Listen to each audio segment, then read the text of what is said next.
Today we are making Pandan Waffle. This waffle is especially good. It has a slight mochi flavor just because the main ingredient is tapioca starch. You will see for yourself. It is wonderful. My kids like it, my husband likes it, and they always choose this as the go-to breakfast now.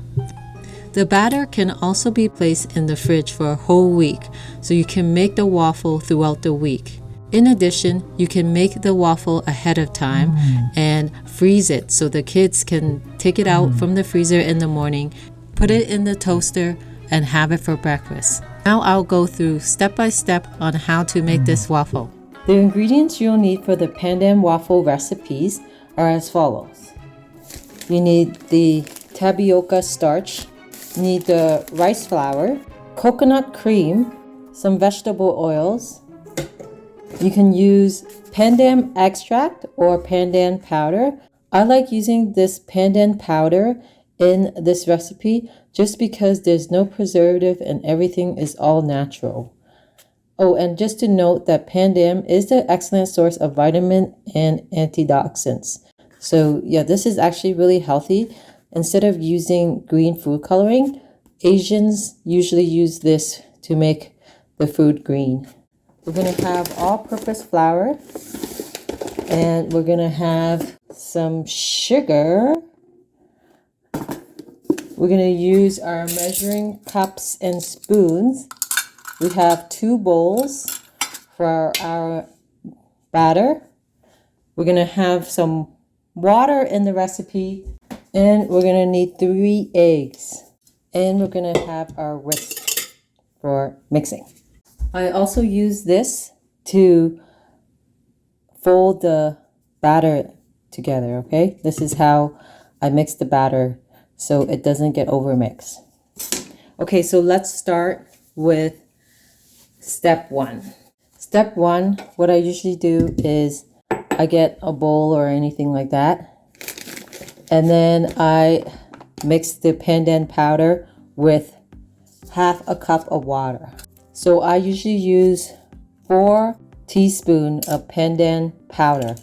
1, 2,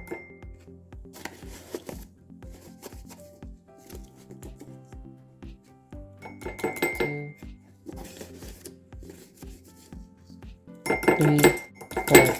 Okay, and we'll add half a cup of water. Room temperature water, half a cup, okay? And I'll mix this and set it aside for later. Now I'm gonna get my bowl and crack 3 eggs. 1 egg, 2 egg, and 3 egg. Now that I have my 3 eggs, I'm gonna whisk the egg. Okay, now I'm gonna add the coconut cream. This coconut cream is not that thick, so I don't really like it that much, but this is the only one I have available. I like really thick coconut cream with this recipe. Just keep that in mind. Okay, now I'm gonna add the pandan extract mixed with the water, and in this case it's powder, but you can use 2 drops of pandan extract instead of the powder. I'll show you what the pandan extract looks like. So this is what the pandan extract looks like. It will give it a more dark green color. However, as I mentioned, for this recipe, I like using the powder. Pour that in, and then I'm gonna add the oil. And you need 1 tablespoon of just neutral cooking oil. In this case, I have canola oil. You can use vegetable oil. That works fine too.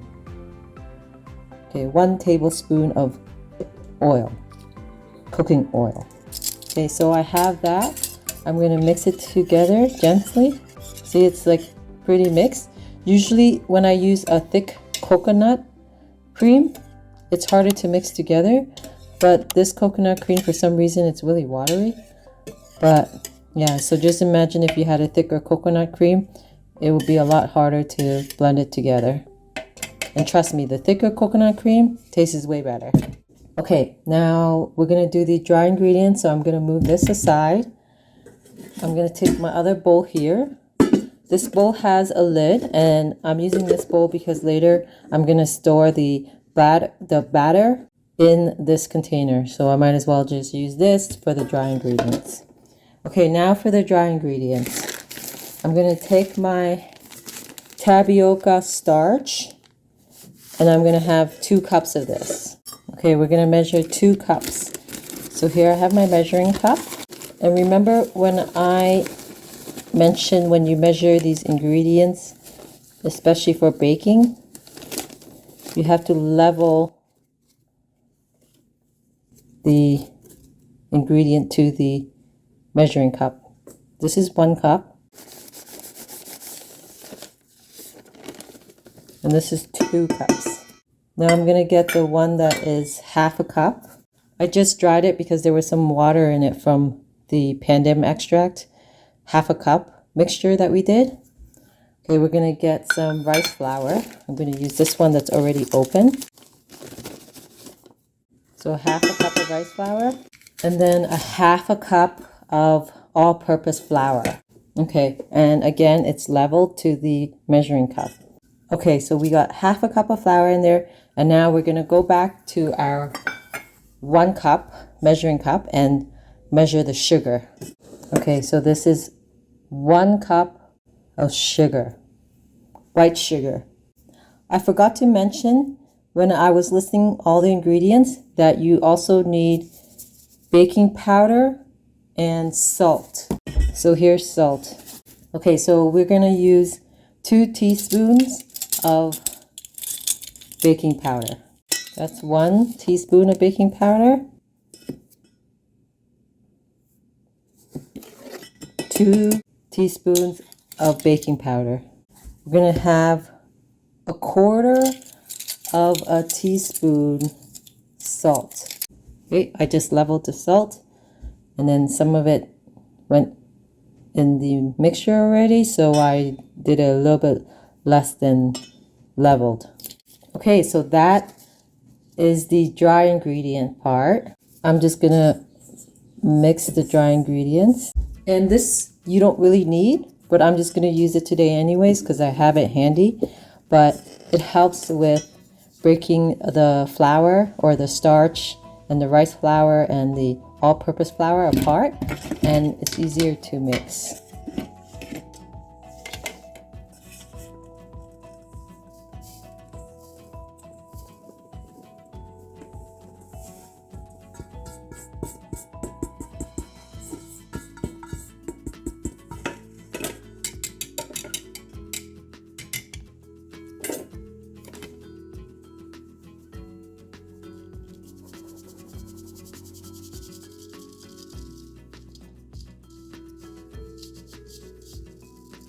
So you break down these little clumps that may be in the flour. Okay, so now I'm just gonna mix the mixture.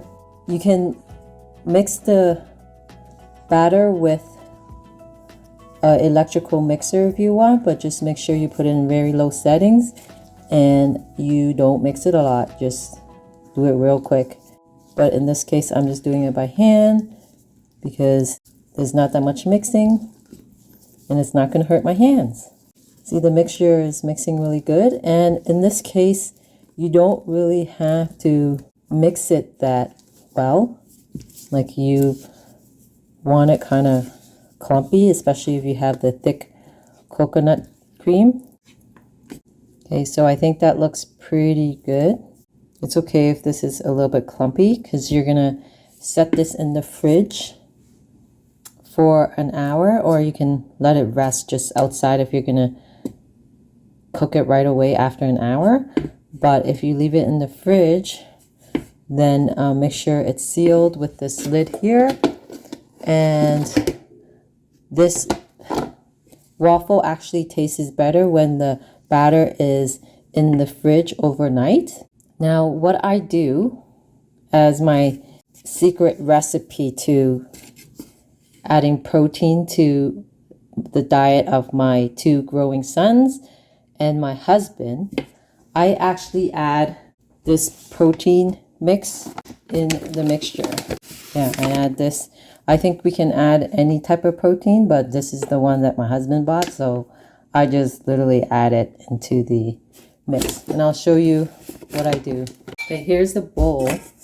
that I use for storage. I'm going to only put half though because I don't really need the protein mix in my diet. So actually more than half because I don't eat that much compared to everyone else in the family. Okay, so I just put about 1/3 of the mixture in this bowl here. And then I would add one cup of whatever this protein thing came with. That looks more like 1/3 cup of protein. The kids still like the pancake with the protein mix. I think the pancake taste is overpowering compared to the protein powder. So it works good because they don't have to really know that they're drinking or eating protein powder. But this is something that my husband requested, so he really likes it and he wants the boys to have it because they're growing and working out and everyone in the family is happy. Okay, so I'm gonna close that up and then put it in the fridge. You can let it rest for an hour and cook it right away, or you can leave it overnight, which will make it taste a lot better. And yeah, I hope you enjoyed the recipe. I'm gonna put this in another container for myself, and your kids and your family will love this waffle recipe. It is so good. My husband said that this is the best waffle he has ever eaten in his life. My kids, when I asked them what do they want for breakfast, do they want breakfast sausages or they want French toast, they say they want waffles. So this waffle recipe is a big hit for the family. If you try it yourself, please leave a comment and let me know how much you like it. And if you also tried the protein trick where you put protein in it. Now it's time to make the waffle. Here you have the waffle batter. And what I did was I just added a bunch of coconuts to this so that I can have a little bit of coconut taste. I love coconut, so this is something I always add just for a little bit more flavor. You can add a little bit of this for the kids to give it a little bit of a chocolate flavor, coca. Okay, now it's time to make the waffle. Here I have this waffle maker. It's a double-sided waffle maker, and this really helps for my family of 5, especially in the morning when we have only 45 minutes to get ready. I use this and I cook their breakfast right away without having to do it one by one, and it's amazing. I got this off Amazon and I will put the link in the description. I'll show you how to use it too. Here I open it after the light turns green right here, and it's time for my mix to be put in. Just be careful not to burn yourself. I don't like holes in my waffle, so I'll try to fill it up. Okay, I think that looks good. You close it, turn it. Now I'm going to do the other side. Just put it like this because I don't want to get burned. And then you flip it back. I put a little bit too much, I think. That's why it's oozing out. But that's okay. Now we just wait until the light turns green and then we take it out. I'm going to put this away. Okay, it just turned green, so I'm going to take it out now. Ooh, looks nice. Perfect. If you're going to eat it right away, you can put it right in your plate. But usually I don't eat it right away because the kids take some time to get ready in the morning before they come down for breakfast. So I put it in a cooling tray so it doesn't get soggy. I find that it gets a little bit soggy. You see the moisture here just from me putting it in the plate. Yeah, I don't like that, so I put it in a cooling tray. Okay, so here's the other one. Well, I'm gonna eat it right away, so I'm gonna put it back here and I'll show you what I do. I literally just put this for the kids. I put it like this. They kind of like it like that when I put one for each square. Okay, and then sometimes I drizzle a little bit of chocolate, melted chocolate on it, or I use this condensed milk, and then I just go like that. But this is for me, and I don't really like a lot of sugar, so I'm just gonna put it on one triangle section. But yeah, this is the waffle. Now let's eat it. See how it looks. Good. I love this waffle. Okay, let me just show you how close. Yeah, see? I love it. So there we have it. Waffle with raspberry and condensed milk. I hope you like this episode. Please remember to like and subscribe, as this supports me and this helps me make more videos. Until next time, see you later. Bye.